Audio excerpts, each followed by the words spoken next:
बेटी ने चुकाया पिता का कर्ज। एक गरीब आदमी था, एक दिन राजा के पास गया और बोला, महाराज, मैं आपसे कर्ज मांगने आया हूँ। कृपया कर आप मुझे 5,000 रुपये दे दें। मैं 5 मंथ के अंदर आपके रुपए वापस कर दूंगा।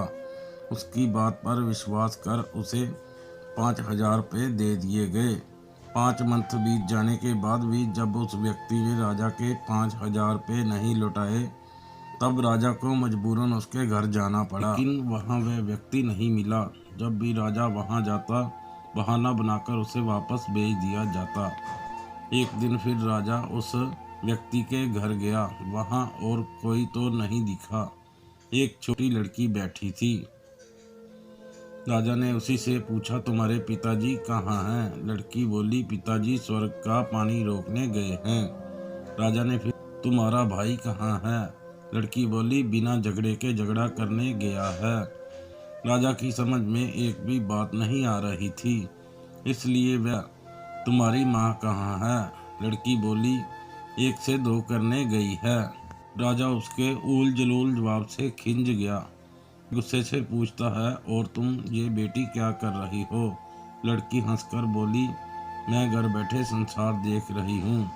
राजा समझ गया कि लड़की उसकी किसी भी बात का सीधा जवाब नहीं देगी, इसलिए उसे अब इससे इन बातों का मतलब जानने के लिए प्यार से बतियाना पड़ेगा। राजा ने चेहरे पर प्यारी सी मुस्कान लाकर पूछा, बेटी, तुमने जो अभी अभी मेरे सवालों के जवाब दिए हैं, उनका मतलब क्या है? मैं तुम्हारी एक भी बात का मतलब नहीं समझ सका। तुम मुझे सीधे सीधे इसका मतलब समझाओ। लड़की ने भी मुस्कुराकर पूछा, अगर मैं सभी बातों का मतलब समझा दूं तो आप मुझे क्या देंगे? राजा के मन में सारी बातों को जानने की तीव्रता थी। वह बोला, जो मांगोगे वही दूंगा। आप मेरे पिताजी का सारा कर्ज माफ़ कर देंगे तो मैं आपको सारी बातों का अर्थ बता दूंगी। राजा ने कहा, ठीक है, मैं तुम्हारे पिताजी का सारा कर्ज माफ़ कर दूंगा। अब तो सारी बातों का अर्थ आप कल आएं, कल मैं जरूर बता दूंगी। राजा अगले दिन फिर उस व्यक्ति के घर आया। सभी लोग मौजूद थे। आदमी, उसकी पत्नी, बेटा और उसकी बेटी भी। राजा को देखती ही लड़की पूछी, महाराज, आपको अपना वचन याद है ना?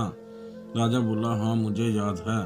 तुम अगर सारी बातों का अर्थ बता दो तो मैं तुम्हारे पिताजी का सारा कर्ज माफ़ कर दूंगा। लड़की बोली, सबसे पहले मैंने कहा था कि पिताजी स्वर्ग का पानी रोकने गए हैं। इसका मतलब था कि वर्षा हो रही थी और हमारे घर की छत से पानी टपक रहा था। पिताजी पानी रोकने के लिए छत को अच्छा बना रहे थे, यानी वर्षा का पानी आसमान से ही गिरता है, तो हम लोग यही मानते हैं कि आसमान ही स्वर्ग है। बस पहली बात का अर्थ यही है। दूसरी बात मैंने कही थी कि मेरे भैया बिना झगड़े के झगड़ा करने गए हैं।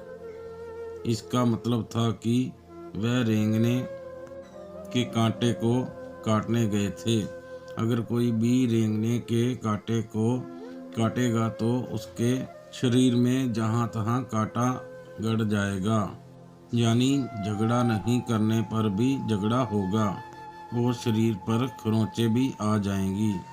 राजा उसकी बातों से सहमत हो गया। वह मन ही मन उसकी चतुराई की प्रशंसा करने लगा। उसने उत्सुकता के साथ पूछा, और तीसरी चौथी बात का मतलब, बेटी? लड़की बोली, महाराज, तीसरी बात मैंने कही थी कि माँ 1 से 2 करने गई है। इसका मतलब था कि माँ अरहर की दाल को पीसने, यानी उसके 1 का 2 करने गई है। अगर साबुत दाल को पीसा जाए तो 1 दाना का 2 भाग हो जाता है, यानी यही था 1 का करना।